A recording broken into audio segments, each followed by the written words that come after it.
Mestre Jesus, permaneça entre nós, amparando-nos em nossa caminhada. Hoje teremos mais um estudo em nossa instituição e, para tal, leremos uma página para o nosso preparo, que será do livro Vida Feliz, do médium Divaldo Pereira Franco, pelo Espírito Joana de Ângeles. Leremos a lição 22. A presença do ciúme no teu comportamento é sinal de desequilíbrio. O ciúme jamais será o sal temperado no amor. Desconfiança e insegurança significam a manifestação do ciúme. Quando ele se introduz na afetividade, altera a paisagem, dando surgimento a pesadelos e perturbações prejudiciais. Supera as insinuações ciumentas na tua conduta, amando com tranquilidade e confiando em paz. Se a pessoa amada não te corresponde à expectativa, segue adiante, porque o prejuízo é dela. E assim, Deus nosso Pai, aqui estamos mais uma vez pedindo o seu amparo, sua proteção, que tu possas envolver a nossa casa, a nossa instituição e a pessoa que fará o estudo, que tu possas envolver a este irmão, que possa, Senhor, transcorrer tudo em paz. Envolve, Senhor, ao nosso palestrante. Que assim seja. Agora passamos a palavra ao palestrante. Olá, meus amigos, como vão? Meu nome é Felipe Neres, eu sou um companheiro aqui da nossa casa irmã Luz e Verdade, do Centro Espírita Luz e Verdade, que fica em Campo Grande. Nós fomos convidados pelos amigos do Luz e Caridade para fazermos aqui algumas reflexões em torno de uma temática que está palpitante hoje em dia, que sempre foi, né, um assunto muito caro, muito importante, mas que hoje em dia, ultimamente, ela tem ganhado um vulto, uma importância muito maior, né? E assim, nós trazemos o abraço daqui de Campo Grande a todos os companheiros aí de Santa Cruz, um grande beijo no coração de todos esses irmãos que fazem parte da nossa história já, né? Não só no movimento espírita, mas da nossa própria vida. Um carinho enorme que eu tenho por todos. E vamos começar então as nossas reflexões da noite de hoje. E iniciaremos pelo livro Ação e Reação. Nesse livro há um diálogo muito interessante. Ocorre que é nesse momento em que toda a obra de André Luiz, né, esse livro Ação e Reação é dele, ela traz essas informações sobre o mundo espiritual, sobre como se desenrola determinadas tarefas do plano espiritual que tem impacto direto na vida das pessoas encarnadas, né, dos espíritos encarnados. E ele, quando desencarnou, procurou então se instruir, se informar sobre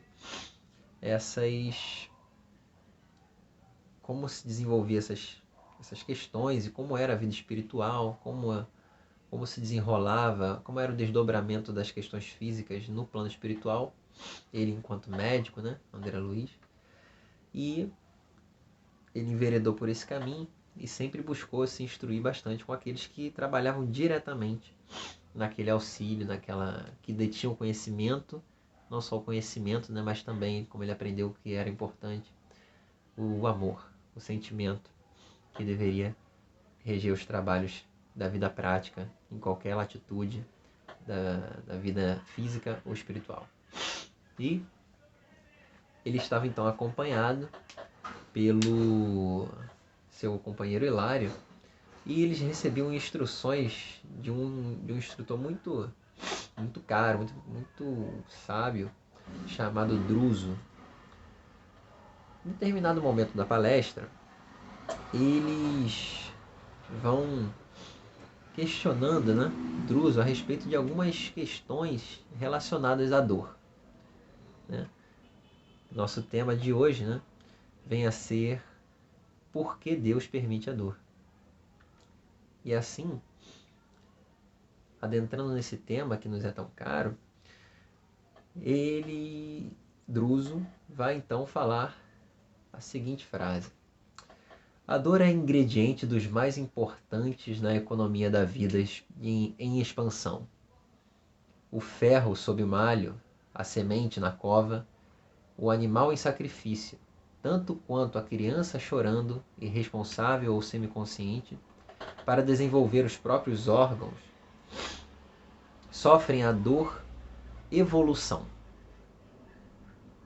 Anotem aí, dor evolução, que atua de fora para dentro, aprimorando o ser, sem a qual não existiria progresso. Em nosso estudo, naquele estudo em que eles estavam, né, se debruçando naquela oportunidade, porém, analisamos a dor-expiação, que vem de dentro para fora, marcando a criatura nos caminhos dos séculos, detendo-a em complicados labirintos de aflição, para regenerá-la perante a justiça. É muito diferente uma da outra, né? Curioso, exclamou Hilário, não havia pensado ainda em semelhantes conceitos? Dor evolução, dor expiação, como também temos ainda dor auxílio, atalhou Druso, benevolente. E aí Hilário perguntou, como assim? Nós repercutiremos a pergunta. Como assim? Ora, para mim tudo é dor, né? Para a gente, no primeiro momento, tudo é dor, tudo é a mesma dor, dor dói, né? E quando ele classifica ela dessa forma, isso abre umas reflexões, né? Oportunidades reflexivas interessantes sobre os diversos tipos de dor, né? E começando aqui, porque a gente, no Espiritismo, né, nós aprendemos a lei de ação e reação, que inclusive é aquela que traz aqui o título do livro, né? Essa lei de ação e reação, a gente aprende que ela nos ensina através de reparações. Em um livro também, O Céu e o Inferno, no capítulo intitulado do Código Penal da Vida Futura, Kardec também vai elencar ali, depois de seus estudos, claro, em resumo de tudo aquilo que ele observou como estado dos espíritos após a morte, ele vai dizer que existem 3 etapas, né?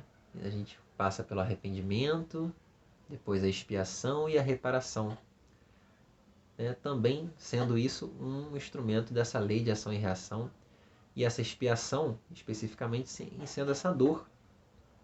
Ele narra aqui a dor e expiação, que é essa dor advinda de algo que nós cometemos.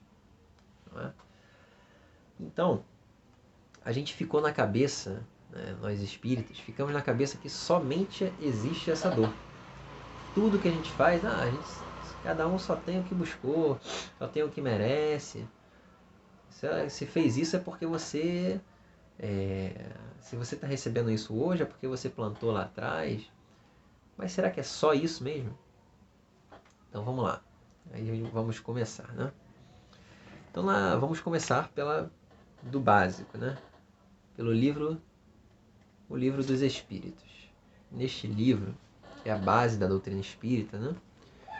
Onde nós sabemos ali, conhecemos assim, a filosofia, aspectos, né, filosóficos, religiosos, espirituais básicos assim, da doutrina, que depois vão ser desdobrados nos outros 4 livros que compõem esse Pentateuco principal. Na pergunta 964, que é da 4ª parte, que é a parte que depois se desdobrou em O Céu e o Inferno, Kardec vai perguntar o seguinte: Mas será necessário que Deus atente a cada um dos nossos atos para nos recompensar ou punir? Esses atos não são, na sua maioria, insignificantes para Ele? E a resposta dos Espíritos é a seguinte: Deus tem suas leis a regerem todas as vossas ações. Se as violais, vossa é a culpa. Indubitavelmente, quando um homem comete um excesso qualquer, Deus não profere contra ele um julgamento, dizendo-lhe, por exemplo, foste guloso, vou punir-te. Ele traçou um limite. As enfermidades e muitas vezes a morte são a consequência dos excessos. Eis aí a punição. É o resultado da infração da lei. Assim em tudo. A gente conclui dessa forma. Então, já nessa pergunta, né, a gente queria já começar para pensar se essa visão que a gente traz, né, muitas vezes também oriundas de outras vertentes religiosas que a gente se vinculou enquanto espírito, né? Porque o espiritismo, enquanto doutrina, iniciou lá em 1857 e a gente tem reencarnações, muitas outras reencarnações pregressas em outras religiões, em outras filosofias, e não só dentro do cristianismo, né, mas até antes disso. Então a gente traz algumas ideias de punição, de um Deus punitivo, de um Deus vingativo, e que está presente um pouco nessa pergunta que é o tema da nossa palestra, né? Por que Deus permite a morte, a dor? Por que Deus permite a dor? Então, Deus, ele vai sair do seu lugar de divindade para se preocupar em punir-nos pelos nossos erros cometidos? Seria essa a função ali de Deus na vida? Ser um grande juiz, um grande supervisor fiscal para que todo e qualquer ato errôneo, equivocado seja punido? Parece-me uma ocupação muito indigna de uma divindade, ou da divindade, né? Já que ele é único.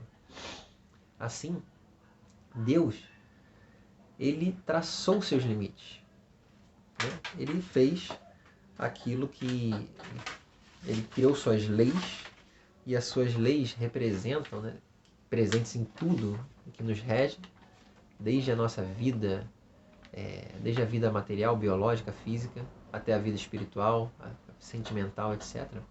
Elas têm regras. E elas trazem consequências caso essas regras sejam descumpridas. Caso a gente não penetre, não consiga percorrer a vida pelo fluxo estabelecido por ela, nós vamos naturalmente ser puxados novamente através dessas leis, demonstrando que estamos num caminho equivocado. Eis então o erro, eis então que muitas pessoas se classificam como também pecado.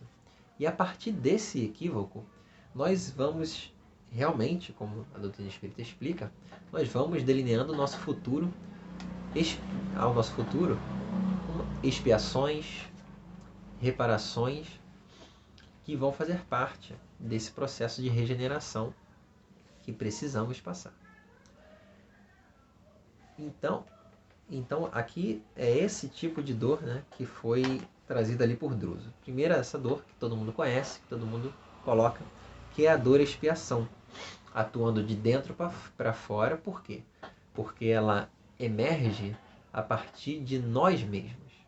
Nossas escolhas, nossas ações, elas fizeram com que nós iniciássemos, nós startássemos, né? Nós deflagrássemos esse processo de reparação, de expiação.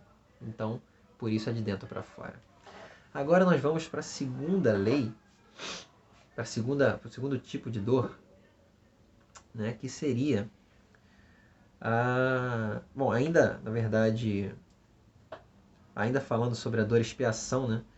Num outro livro, também de autoria de André Luiz, Entre a Terra e o Céu, no capítulo 21.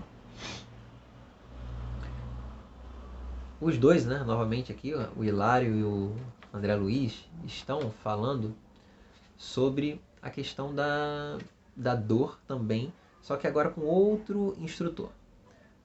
Porque aqui no caso seria o Clarencio. Né? E em determinado momento da conversação, edificante, que é o título do capítulo, inclusive, ele vai dizer, o instrutor, a dor é o grande e abençoado remédio. Reeduca-nos à atividade mental, reestruturando as peças de nossa instrumentação e polindo os fulcros anímicos de que se vale a nossa inteligência para desenvolver-se na jornada para a vida eterna. E aí vem a frase que é mais impactante dessa conversação, para mim, pelo menos, me chama muita atenção. Depois do poder de Deus, a dor é a única força capaz de alterar o rumo dos nossos pensamentos, compelindo-nos a indispensáveis modificações com vistas ao plano divino a nosso respeito. Olha que incrível! Qual é a força capaz de nos mudar os pensamentos viciados? Porque a espiritualidade nos narra que nós somos pertinazes, nós somos persistentes no erro, naquele mesmo erro. Né? É até uma falta de criatividade nossa, né? Porque a gente está sempre errando a mesma coisa e a gente demora muito tempo em determinadas lições até conseguir mudar. Se não fosse esse recurso oferecido por Deus, nós estaríamos totalmente fadados a estarmos engessados, cristalizados no momento. Tá? Então daqui a importância desse poder que é a dor. E ela nos alerta, né? ela nos move no sentido de mudar, de alterar, de testar outras posturas, outras ações, inclusive na parte biológica, né? Já que a gente está falando que a lei divina é uma só, porque Deus é único, e ela se manifesta de mil formas, né? Muito mais de mil, mas de mil formas diferentes. Então, a lei de amor a gente observa com as pessoas, com os espíritos, mas também está presente nos átomos que se aglomeram, que se envolvem ali por forças atrativas nucleares. E, da mesma forma, existe a questão da dor biológica. Essa nossa dor biológica, em nenhum momento a dor ela é tida, do ponto de vista médico, biológico, como um problema. Você está com dor, tá, isso é um problema, né? Isso aqui é um problema. Está sentindo dor, é um problema. Não. A dor, ela é um sinal de que o sistema está funcionando corretamente. Inclusive, a dormência ou ou a ausência da dor, ela está vinculada a aspectos de enfermícios, né? A doenças mesmo, né? Algumas questões relacionadas a diabetes, outras enfermidades aí que a gente não vai entrar, mas se você não tem dor, a dor é uma forma do sistema dizer, né, que há algo de errado que precisa ser corrigido, feito, para que o sistema como um todo, biológico, o corpo físico, não venha a falecer. Assim como o exemplo aqui que foi dado pela pergunta de O Livro dos Espíritos. Né? Foi traçado um limite, os órgãos vão trabalhar nesse sentido. Certo? Então, essa é a dor como essa única força, né, depois de Deus, capaz de modificar-nos os pensamentos. E agora passando para a dor auxílio, né? Como é que funciona a dor auxílio, que foi aqui trazida pelo Druso, lá no livro Ação e Reação? Ora, a dor auxílio, ela seria aquela dor que está vinculada há um alerta que é concedido pelo plano espiritual superior. Tá? Então, é uma oportunidade, mais do que nunca, né? Uma oportunidade de não desperdiçar por completo aquela oportunidade encarnatória. Como é que ela se dá, né? Para isso a gente vai trazer um caso de nosso conhecimento pessoal que é bastante ilustrativo. Nós conhecemos uma pessoa, um rapaz, que muito jovem ainda, aconteceu uma coisa muito fundamental assim para a história dele. Ele, que era um rapaz que gostava muito de curtir a vida, curtir no sentido de aproveitar os prazeres mais mais físicos, materiais que a gente pode pensar, né? Muita apegado também ao dinheiro, ao status e coisas do tipo, apesar de não tê-lo, mas buscava e almejava, valorizava isso muito. E em determinado momento da sua vida, né, que seguia nesse fluxo, ele sofreu um assalto e nesse momento ele não deu tudo aquilo que o assaltante pediu, ao que o assaltante retribuiu com um tiro às suas costas. Né? Nesse momento, a bala que o atingiu pelas costas se alojou numa região aqui da coluna, cuja cirurgia e extração, né, seria muito complicada, sem contar que os danos já haviam sido feitos.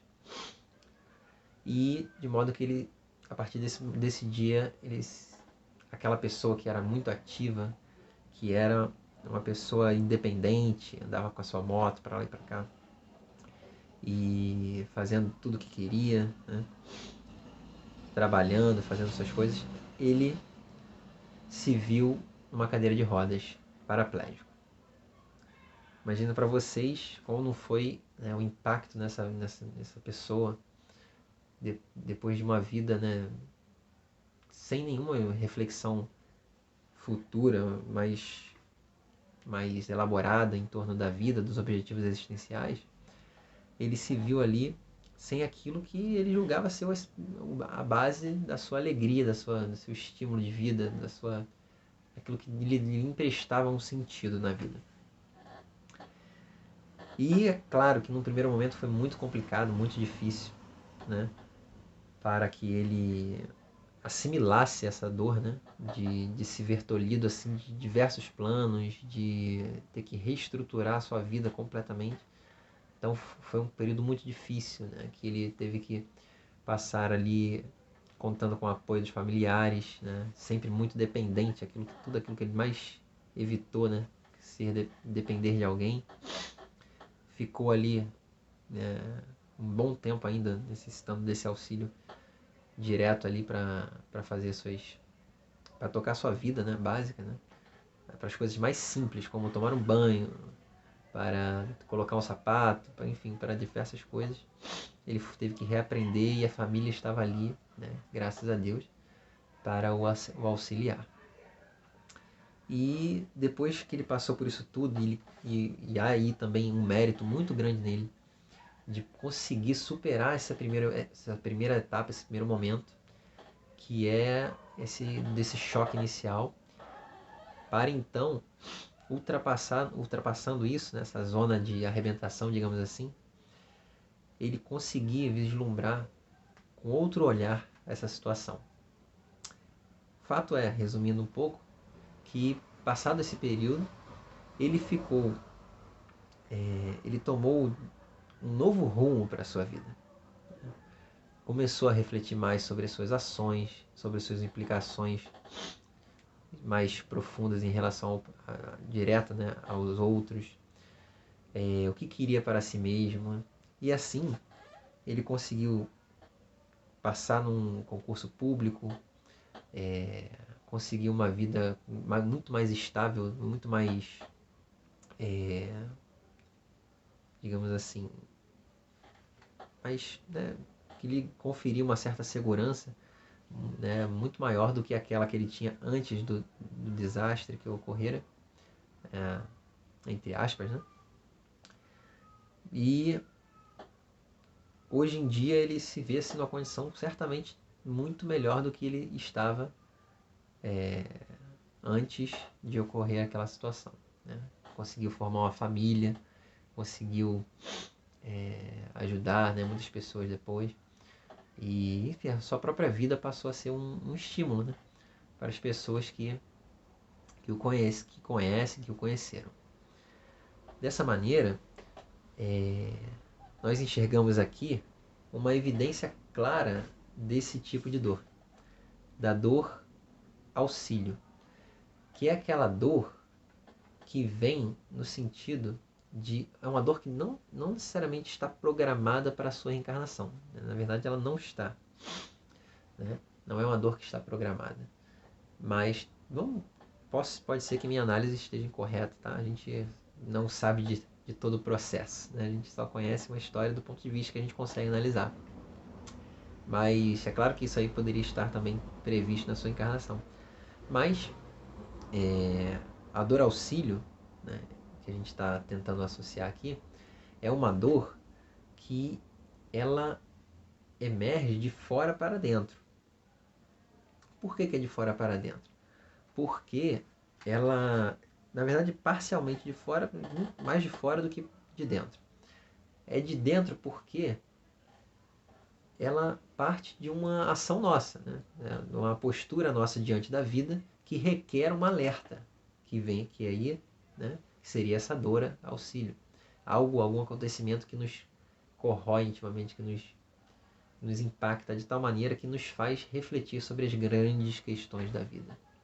E assim, essa parte é nossa. Mas a principal ação aí direta, né? A nossa ação nesse caso não é direta, é uma ação indireta, né?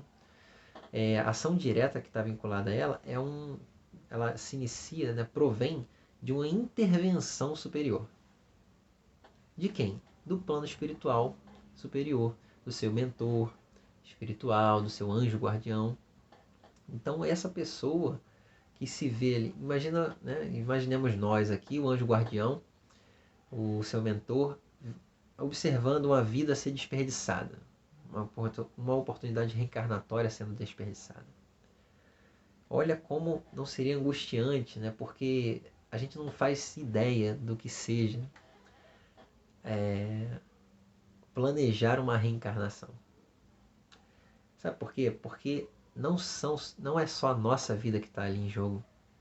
São várias vidas que têm que se mobilizar e se conjugar de uma forma harmônica para que aquele coletivo do qual nós necessitamos se faça presente no mesmo momento histórico da humanidade. Se a gente começasse a pensar nos intrincados caminhos e necessidades de planejamento variados, né, de múltiplas pessoas, múltiplos espíritos, múltiplas histórias, a gente daria muito mais, com certeza, valor a essa oportunidade. E assim, para que não percamos essa oportunidade totalmente, esses companheiros espirituais intercedem em nosso nome, parece até uma certa ironia, né? Dizer que eles intercedem para nos pedir algo que não vai nos prejudicar no primeiro momento. Mas aí é que está, né? Somente se a gente olhasse, se ele olhasse agora, né? Essa pessoa que eu narrei aqui agora, para os seus passos anteriores e olhasse para o de agora, ele certamente diria que aquela dor foi crucial, que foi realmente um presente. De fato, existem muitas dores, talvez que a gente possa elencar aqui, que constituem dores auxílio em nossa vida, em nossa trajetória de espírito imortal, né? Então, olhando do ponto de vista espiritual, transcendente, que é maior do que o da carne, a gente consegue enxergar essa bênção nos espinhos da vida. Esse é um exercício que cabe a cada um de nós, né? E está ainda muito distante, talvez, de alguns de nós, pelo menos, para que a gente possa compreender na totalidade. Mas é um exercício que devemos fazer, assim olhando para a vida do ponto de vista do espírito imortal, que era o exercício que Kardec também exemplificou e narrou várias vezes, não só em O Livro dos Espíritos, nessa mesma pergunta que a gente leu, mas também em obras póstumas, quando ele disse, né, que o exercício que ele fazia quando a perseguição ao espiritismo se tornava mais intensa, mais acirrada, e os espíritos disseram, né, olha, do ponto de vista superior, se coloca acima da situação, e aí sim você vai entender que tudo faz parte de uma engrenagem muito maior e que essas coisas são pequenos percalços, pequenas pedrinhas num caminho muito mais amplo e mais auspicioso do que aquilo pode parecer. Bom, essa então é a nossa dor auxílio, né? Que vem em nosso auxílio, intercedida pelos nossos companheiros que nos auxiliam e nos atestam aqui a necessidade de reencarnar. Agora, vamos para a última dor, que seria essa dor evolução. Então, a dor evolução, ela tem um aspecto, assim como a dor auxílio, né? Essa aqui, a dor auxílio, ela tinha um pouco das duas, né? Principalmente daquela ação de fora para dentro, mas ela se caracteriza, a dor evolução, exclusivamente por uma dor que vem de fora para dentro, exclusivamente. Por quê? Porque ela surge da necessidade do progresso, né? E aí vem então, me lembro de uma história que é narrada por vários expositores aí, mas ela é tão ilustrativa e tão simples que a gente vai lançar a mão novamente aqui. Estava então um rapaz passando por um posto de gasolina e ali estava um cachorro deitado num tapete, uivando de dor. Ele ficou tanto angustiado com aquele choro do cachorro. E ele perguntou então para o rapaz que se posicionava ali do lado do posto, né, parecendo que conhecia ali o caso, perguntou: o que aconteceu com esse cachorro? Por que ele está chorando ali? Tem alguma coisa que a gente possa fazer? Né, tentando sanar a dor ali. E aí ele diz: olha, ele está deitado em cima do prego. É isso. Ué, como assim está deitado em cima do prego? Se é só isso, por que ele não levanta, simplesmente? Ah, aí, meu amigo, é porque ainda não está doendo o suficiente para ele levantar. Só está doendo para ele reclamar e chorar. Mas não está doendo o suficiente para ele tomar essa atitude de levantar. Olha só que questão interessante, né? Então essa dor evolução, ela vem também, né, nos impulsionar. Esse aspecto do impulsionamento para frente. Claro que aqui também, né, nós precisamos, nesse momento em que nos encontramos de espírito, dessa força mobilizadora da dor para esse recurso da evolução. Mas ela é tão presente, né, que ela está nas coisas mais simples, né? Por exemplo, no próprio nascimento. O nosso nascimento na Terra, né, no plano físico aqui, ele se dá através de um momento de uma intensa dor, né? Do ponto de vista materno, então, é uma dor excruciante. É assim, inconcebível para a gente imaginar como se dá essa passagem de um feto, de um bebê pelo canal vaginal até sair o filho, né? E a gente fica se perguntando com a compressão a qual esse bebê foi submetido. Um bebê que enquanto feto ali na barriga da mãe, ele se encontrava em condições absolutamente favoráveis. Um ambiente quente, aconchegante, onde o alimento vinha diretamente para ele. sem a necessidade de buscá-lo, de trabalho, né? Como os pássaros que voam sem precisar ajuntar nos celeiros. Ele está ali. De repente ele é forçado por coisas alheias à sua vontade a nascer. E a primeira coisa que geralmente o bebê faz ao nascer é o quê? É chorar, né? E já demonstra ali uma dor também por todo esse processo que ele passou. Mas não fosse essa dor, né? Uma dor que é inerente a todos. Se não fosse essa dor, haveria nascimento?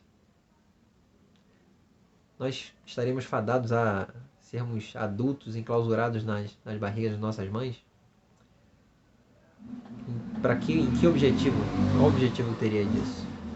Ficar ali preso, sem poder agir, sem poder se expressar, sem poder fazer escolhas, né? Então a gente percebe que essa dor, a dor evolução, é essa dor, né, que é inerente à vida, né? Que é o que faz com que a gente vá em direção à frente. Ela não tá vinculada à dor e expiação, porque todo mundo que nasce no mundo tem que passar por isso, né? No exemplo aqui que a gente trouxe do nascimento. Todo mundo que nasce passa por esse momento. Mas, né, portanto, não poderia, por exemplo, se a gente for pensar, né, Jesus nasceu aqui, ele passou por esse constrangimento, por essa dor.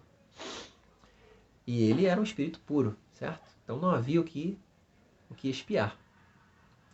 Mas, então, não seria essa dor. Nem a dor auxílio, já que também é comum a todos, né? Não dá pra... Você está nascendo, então você não teve nem experiência para dizer que você estava indo por um caminho errado, né? Então você simplesmente passa porque precisa passar. E muitos estudos analisam, né, a importância de, inclusive, se passar pelo canal vaginal para o benefício da criança que nasciturna, a criança que nasce ali. Essa criança que passa por ali tem vários benefícios, né? Por exemplo, comparado em relação às crianças que nascem no parto cesariano, né? Mas assim essa dor, evolução, ela nos traz essas questões para que possamos analisar. E aí a gente sai um pouco, né, desse universo da dor, expiação, que a gente tão espírita, né, que está tão acostumado a dizer, isso aqui que eu fiz no passado para merecer isso. Às vezes não tem nada vínculo no passado, né? Às vezes esse tipo de dor aqui, né, no caso, ele não tem a ver com nada que você fez no passado, mas que você vai ter que passar. Porque, para ser espírito puro, nós precisamos ganhar resiliência. Não existe espírito puro de cristal, não pode se encostar, que não pode sofrer uma contrariedade ou uma adversidade que ele perece, que ele se enfraquece. Então, toda vez que a gente se vê diante dessa dor, né, a gente tem que aproveitar o momento, porque é uma dor que nos vai alavancar mais do que qualquer outra. Como nos diz, né, a pergunta em O Livro dos Espíritos, a 737, que diz, né, por que motivo, não vou pegar ela aqui não, mas só de cabeça aqui, né, por que motivo fere Deus a humanidade com os flagelos destruidores? Que aí ele está falando ali exclusivamente daqueles flagelos que têm origem naturais, né, de fontes naturais, né, catástrofes como maremotos, terremotos, essas coisas que não têm a ver com a ação direta do ser humano, né? E com que motivo, né, essas coisas acontecem? Por que motivo? Porque, os espíritos respondem, né, para fazê-la, a humanidade, acelerar a sua evolução. Para que se dê uma evolução em alguns anos, que demorariam, se não fossem essas intervenções, décadas, séculos, às vezes. Então, nessa pergunta aqui da 737, está presente, né, uma clara evidência do que seria um exemplo de dor e evolução. Tá? E aí, eu me lembrei aqui de uma história minha quando eu tinha, acho que uns 10 anos ou um pouco menos. Eu morei em Recife, né, num lugar muito simples, muito pobre, mas graças a Deus, assim, a gente nunca passei necessidade, mas morava nesse lugar. Então, meus amigos ali, todos eles lutavam para poder viver, né? As coisas mais básicas eles tinham que correr atrás. Então, a família grande, muitas vezes sem recursos, né? O pai não conseguia dar conta. Então, os filhos novos, da minha idade, assim, já tinham que buscar 10, 11 anos, 12 anos, já tinham que buscar ali um sustento, algo que pudesse complementar a renda familiar. Dessa forma, um dos amigos meus falou que teria um trabalho ali para fazer, e aí foi todo mundo ali da família dele que estava trabalhando, mais alguns ali da rua, e foi interessante porque como se mobilizou todo mundo para ir, né?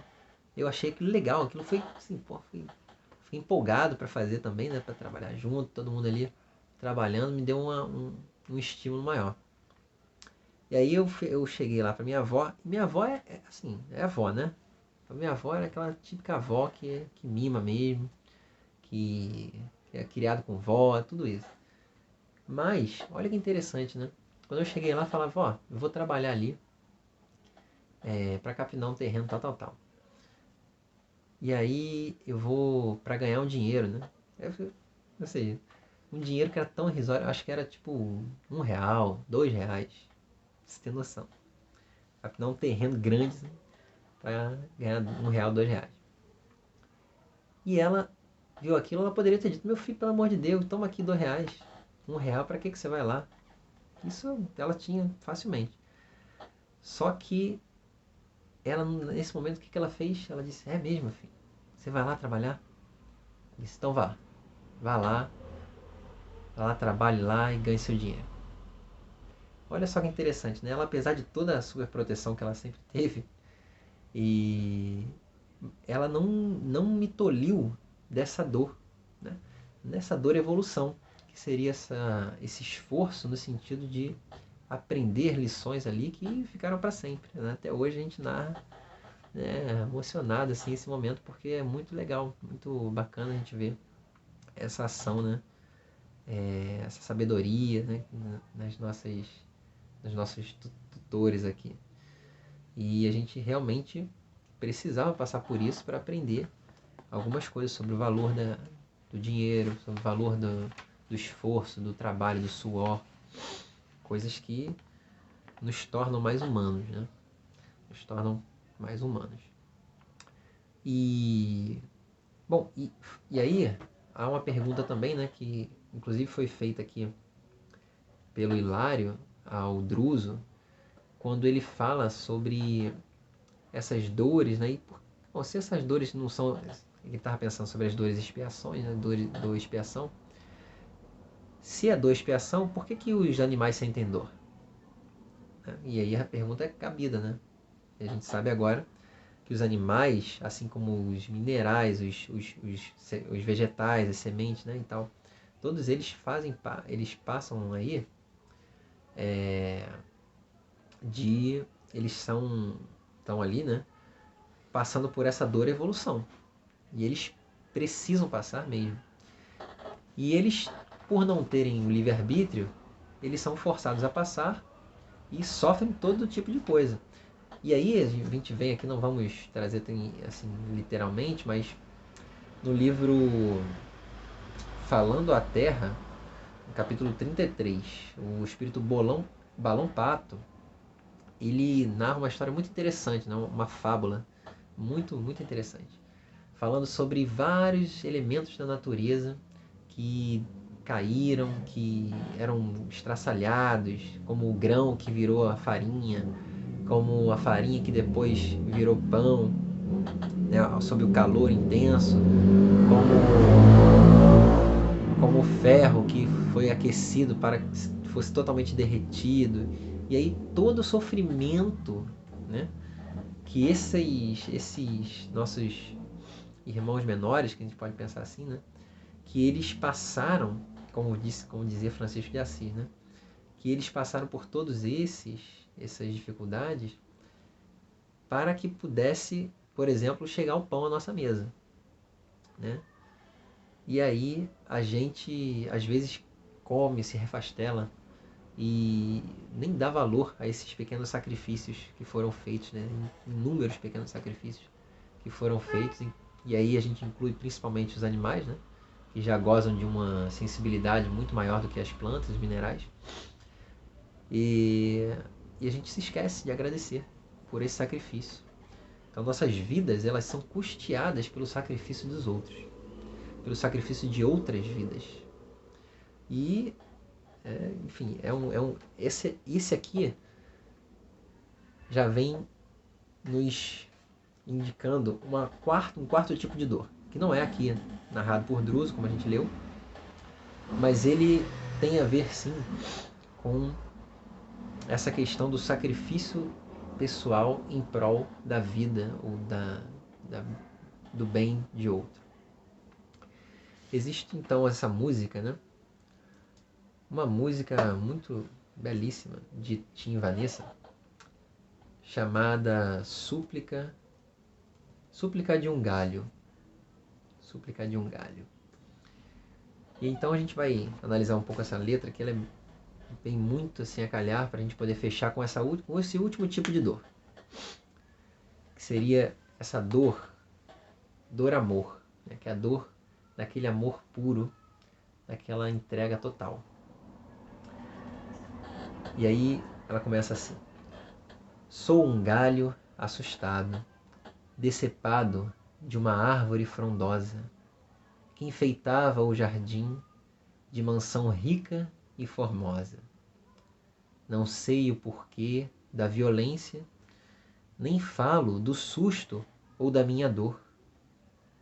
Apenas trago nas fibras sensíveis uma súplica de amor. Ele vai fazer uma súplica. Então aqui a gente já destaca, né, que ele coloca que não sabe o porquê da violência, nem fala do susto, nem da sua dor, né, de galho decepado caindo no chão.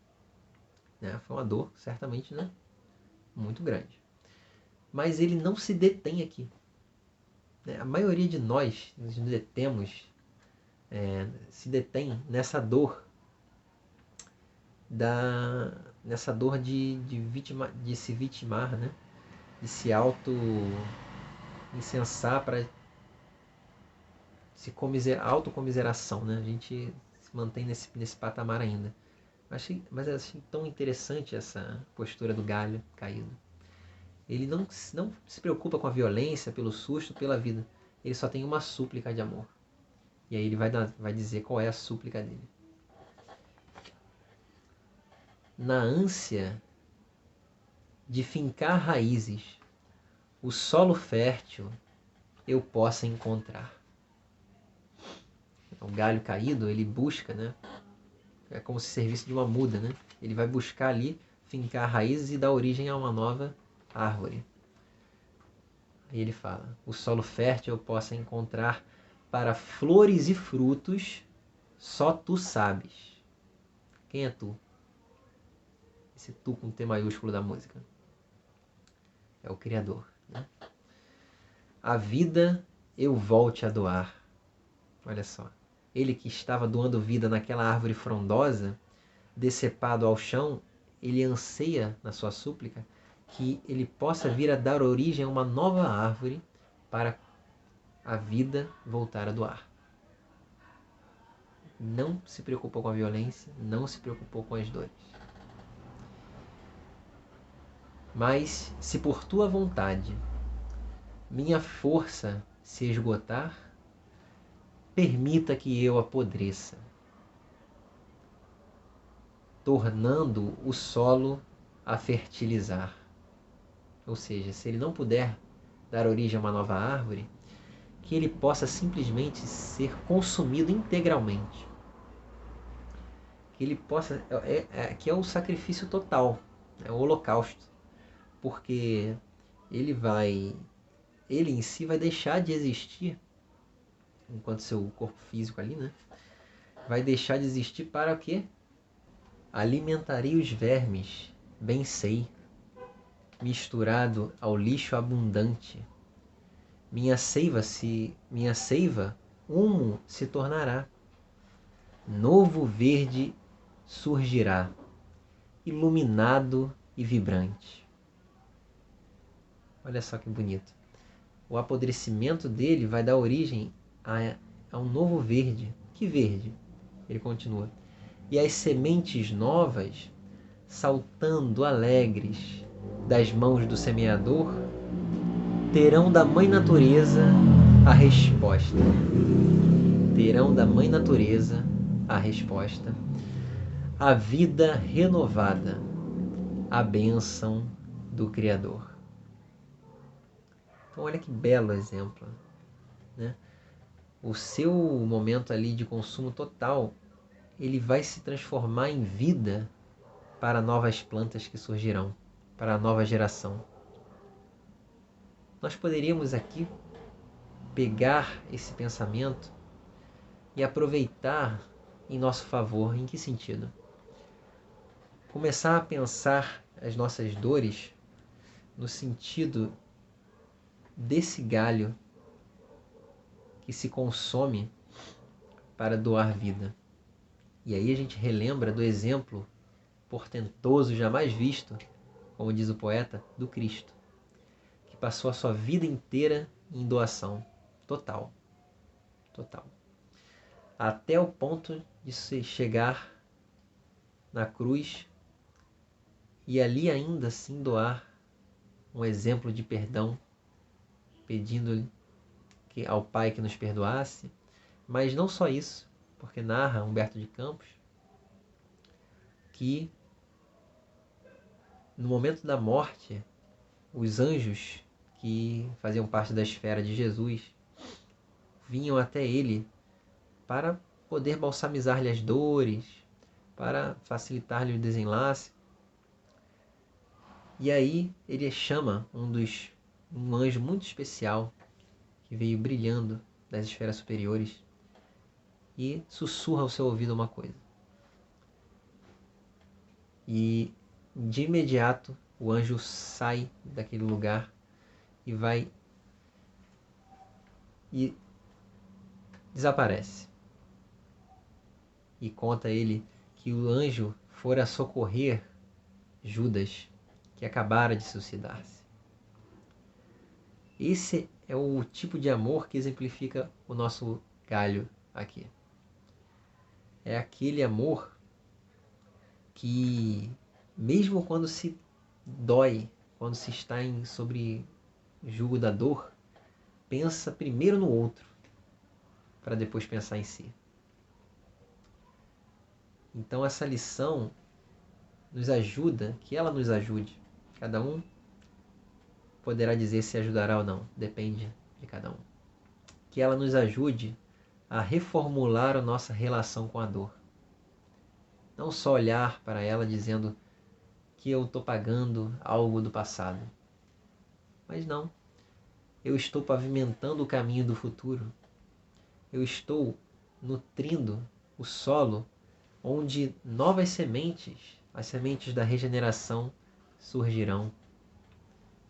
E olha a alegria que emergirá dessas dores, ao vermos os frutos desabrocharem, ao vermos esses brotos que lentamente surgirão a partir de um sacrifício pessoal nosso. Nós já teremos doado algo que nos trará essa grandeza, essa leveza. Então, essa canção, né, de Tim e Vanessa, com essa canção a gente vai encerrar, né, deixando aí uma tarefa de casa para que procurem ouvi-la, que também o arranjo é belíssimo, não só a letra. E aproveitando aqui, encerrando nossas reflexões da noite, do dia de hoje, nós vamos elevar o nosso pensamento a Deus em agradecimento pela oportunidade de estarmos reunidos em torno do Teu Evangelho de luz, que se reflete em sabedoria, em entendimento das nossas dores e, sobretudo, em aproveitamento delas como oportunidades, como alavancas para não só a nossa evolução, mas para a difusão do bem sobre a Terra. E nós participando diretamente dessa distribuição do banquete celeste que nós já conseguimos entregar. Continua conosco, Senhor, nos nutrindo os melhores planos, os melhores objetivos, para que sejamos os Teus multiplicadores da caridade, da fraternidade, do bem na Terra. Que assim seja, graças a Deus.